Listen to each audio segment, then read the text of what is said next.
This is Abnormal Entertainment.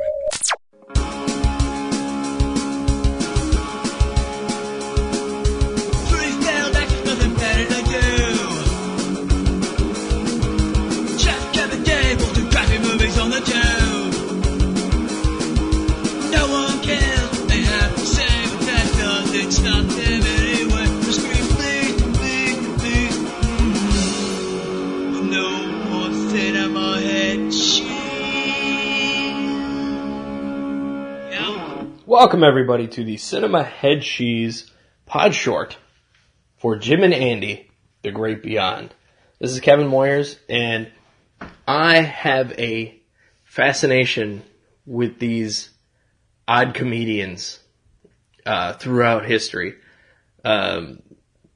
Two would be Bill Hicks and Andy Kaufman. Bill Hicks has his cult following, for sure. He definitely does. That hasn't changed at all from the time testing.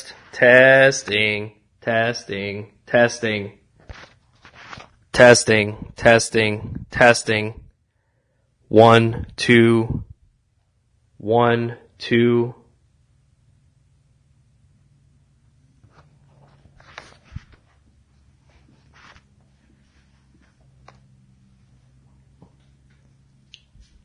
Welcome everybody to the Cinema Head Cheese Podshort for Jim and Andy, The Great Beyond.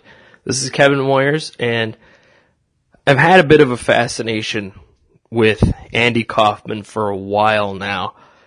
I started to learn about his antics, his craziness, a little bit before the movie Man in the Moon came out. Once it was announced, I thought, it's interesting. More and more stories came out, and I started to learn about him.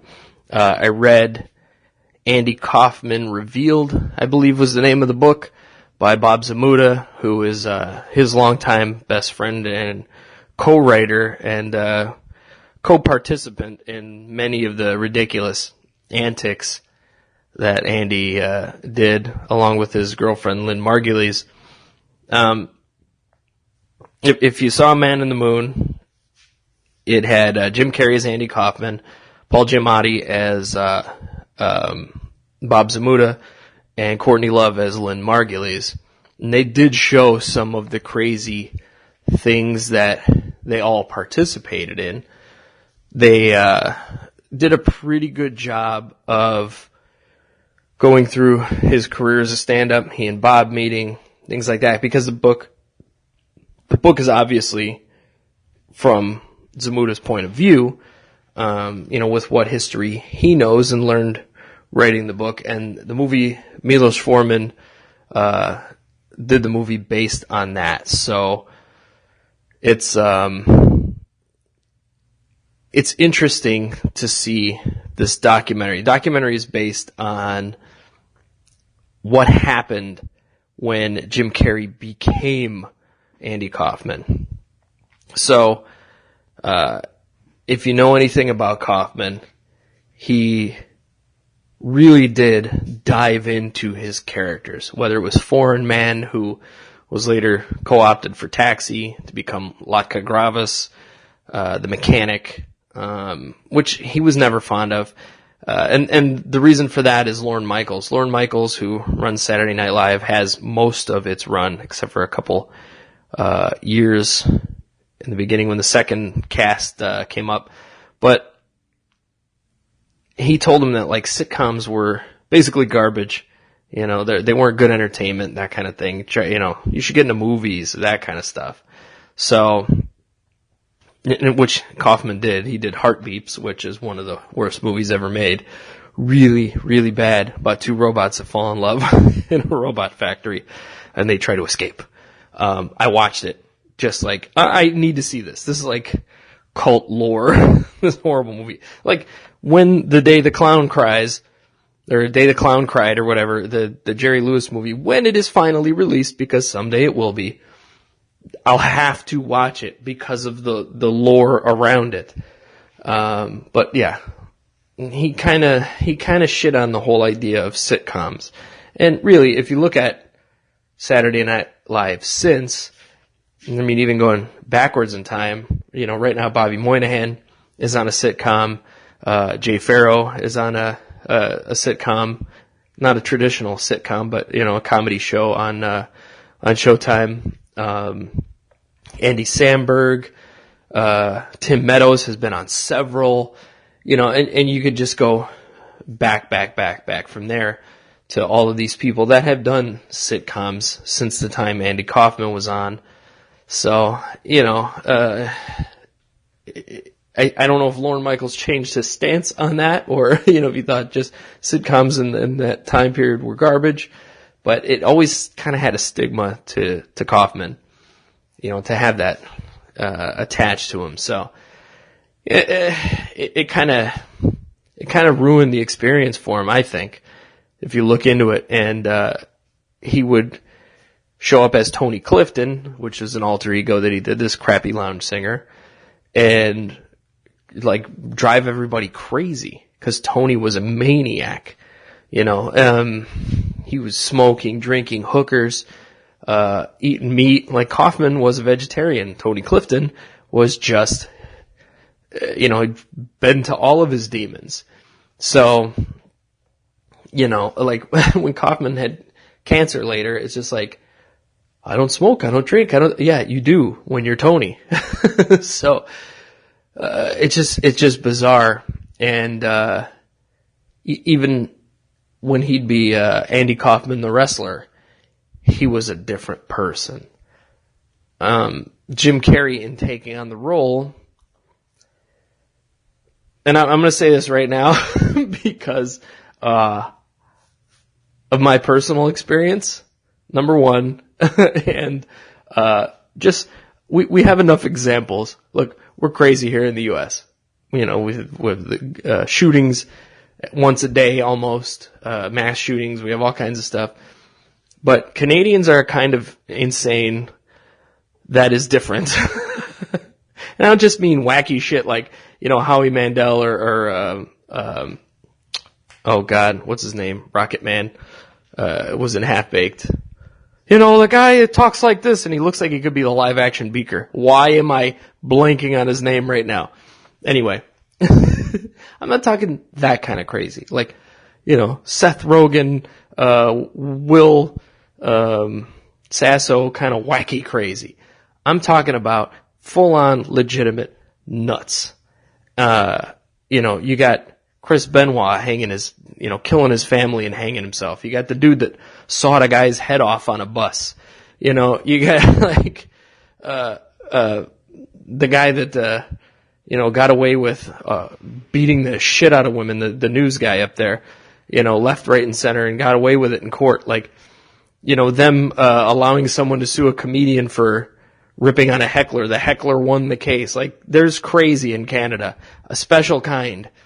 Okay? And it's, I don't know if it's because they drink a lot up there or what the deal is, but Jim Carrey is one of those crazies that is that special kind of weird crazy. I mean, like, the mental health system up there is not the best, but, and I don't know if he's been in it, but seriously, like, he said he stood at the ocean in Malibu and he looked out and Andy Kaufman basically took over his body.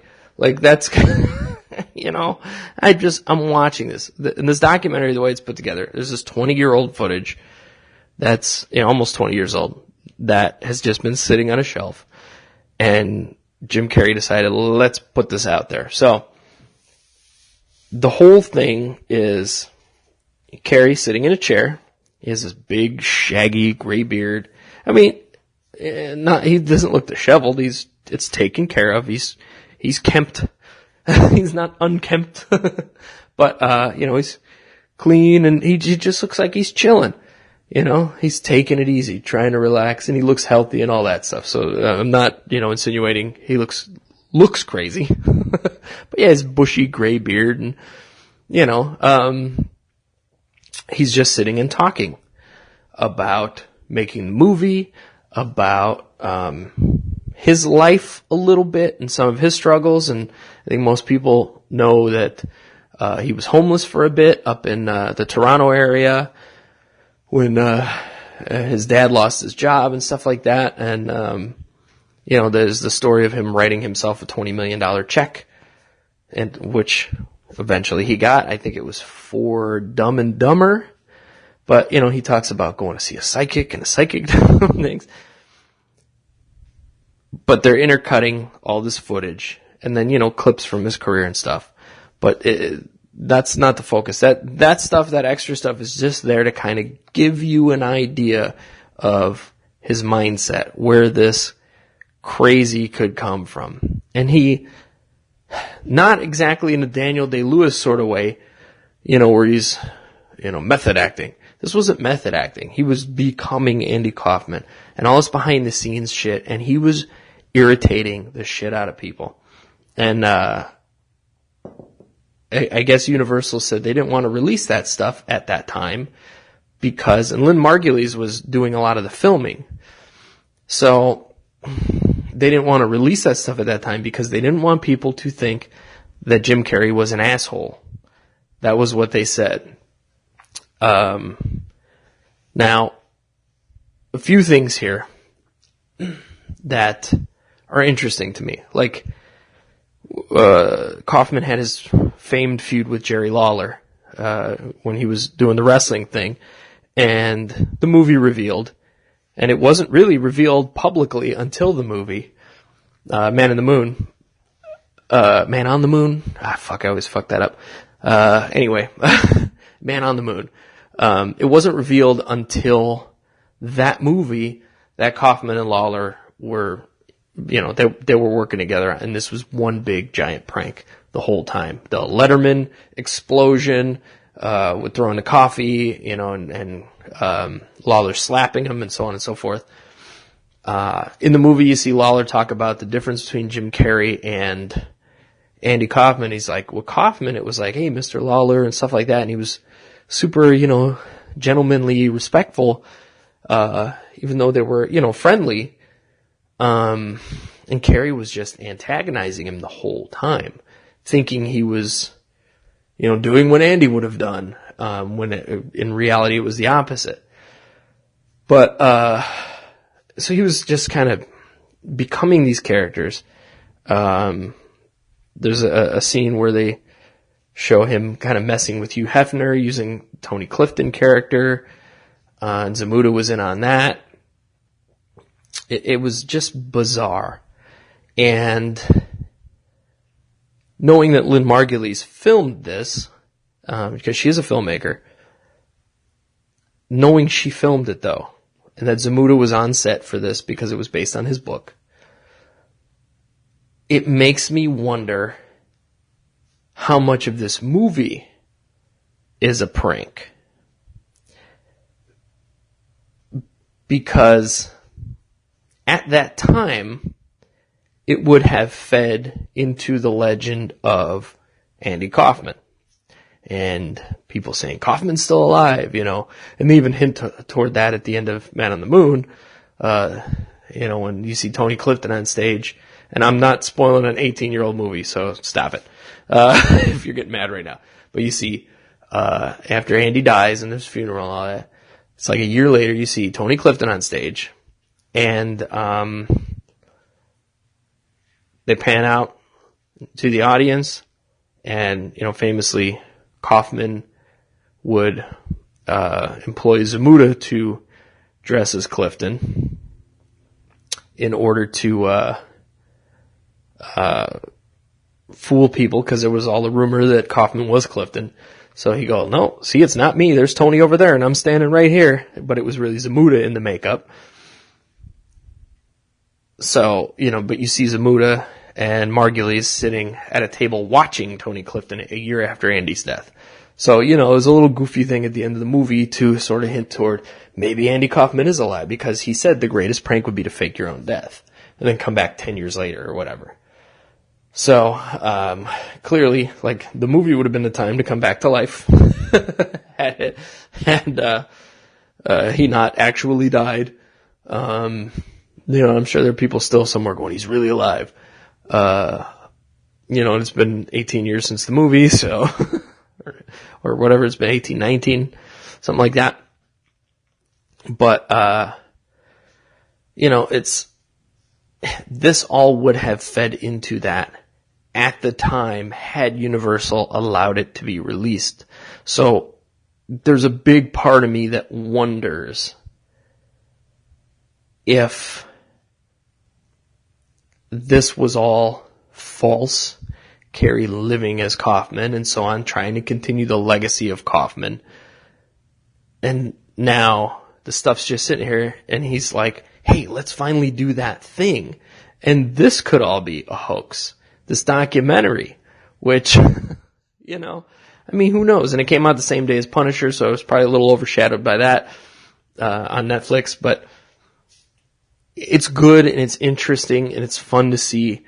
You have people like Judd Hirsch and Danny DeVito. I mean, Danny DeVito also played his manager George in Man on the Moon, but Hirsch played himself, and all the other Taxi cast members, Carol Kane, and others. I didn't see.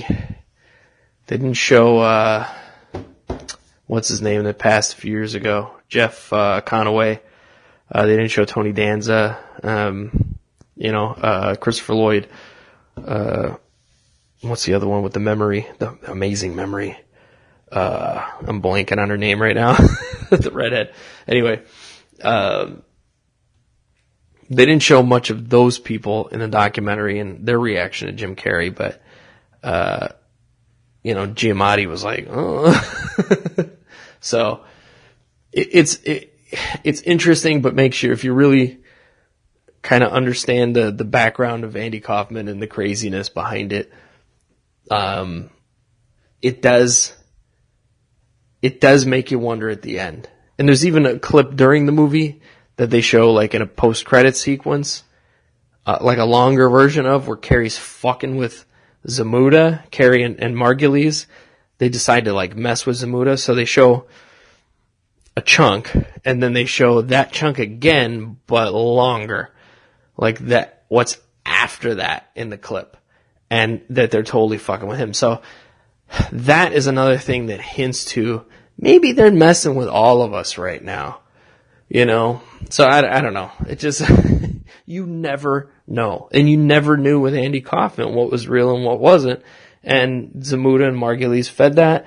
And, quite possibly they still are with this movie and with Jim Carrey, who, more or less became a part of that. And I mean, I don't know that Paul Giamatti really had much of that. He was just sort of fascinated by how crazy everything was, and he was having a good time, it seemed like, as you see through the documentary. But, playing Zamuda and becoming Zamuda are different things. So, I don't know. And they say, only 4 people have ever been Tony Clifton for any real purpose, and that was Kaufman, Zamuda, and then later Carrey and Giamatti both played him in the movie, and a little bit outside as promotional things. So, it's just it's interesting. It's fascinating to watch this, and it is continuing. Just watching Carrey be Kaufman with his family members and other people that genuinely knew Kaufman is weird. There's a crazy fight that happens in the makeup trailer between Carrey and the guy that plays Kaufman's dad. And they're doing it as though they are father and son, as though they are the Kaufmans. It's bizarre. So a lot of weird stuff, but really interesting, fascinating things. And I say check it out, Jim and Andy, The Great Beyond, with a contractually named Tony Clifton mention or something or other. It's a long title, but it's a fun movie. Definitely check it out. And I'm telling you, Canadians are bananas, man. Sometimes in a good way, sometimes in a what the fuck are you doing kind of way. I love you, Canada. I do. And I will probably be there sometime early next year, so. But, yeah. No shade thrown at the Great White North. But man, you gotta clean up there. Sweep the attic, will you please? Anyway, get the cobwebs out. Love you guys. Yeah. Most of you. But, anyway, thank you for listening. Do appreciate it. Go to our sponsor, which I'm co-creator of, bunny17media.com. Full disclosure there. Get any of our books. If you enjoy this stuff, you enjoy our network in general, abnormalentertainment.com, where you can hear a ton of shows. You will enjoy bunny17media.com. You have Blasto the Clown. Let's talk about Blasto the Clown. I'm going to try and hit on a different book every episode. Blasto the Clown was kind of an accidental thing that happened. Funny little true story that happened involving David Hayes and Jeff Dolniak, and one day the three of us were talking about making a comic book and including all the movie characters from the stupid movies that we've done over time in a fun, creative way. And whether or not you're a fan of Sheriff Joe Arpaio, our infamous sheriff out here in Maricopa County, Arizona, who was recently pardoned by President Dingledorf up there. He's the villain essentially in the story, and actually the neighboring county, Pinal County, had Sheriff Paul Babeau, who was involved in all kinds of things. Thank God lost his congressional run, because he's nuts too. Very anti-immigration, yet had an illegal immigrant boy toy on the side. And he's openly gay. He's never a closeted guy. So, not one of those kind of Republicans, but or politicians in general. But yeah, so we use kind of that craziness, and being Arizonans, Dave isn't anymore, but we got together, we started creating this story, and I wrote it, and Dalen Vieker drew the whole book, and we created an adult comic / coloring book. It's fun. It's about a clown who is a deviant, and he eats a cursed enchilada and becomes a very gassy and unlikely superhero. He teams up with Triple Threat, who is a team of 3 wrestling superheroes. And if you put together Blasto and Triple Threat, the 4 of them are Jeff, Dave, Dalen, and me. So that's, we had fun with this. We had really a blast. And honestly, Blasto comes from something Jeff was supposed to play. The 3 wrestlers are the Masked Blogster, which is Dalen's alter ego on his podcast, Masterpiece Theater. Joe Brony, who was a wrestler that Dave was. He actually wrestled with a small company as Joe Brony. And then Captain Apathy, which is me, and it's a character I played in a movie called Backwoods 2. So, we are the superhero team. We're having a blast with this. But it's a fun book, and we encourage you to get it, color it, and send us what you colored, because we will post it up on the Bunny 17 website and all of our social media feeds. But anyway, you can get that book. You can get any book or ebook at bunny17media.com for 15% off when you use the promo code CHC. So do that. Enjoy your absurdism with Jim and Andy, and then go get some more absurdism with Blasto the Clown. So thank you again for tuning in. Always appreciate it, and we'll see you next time.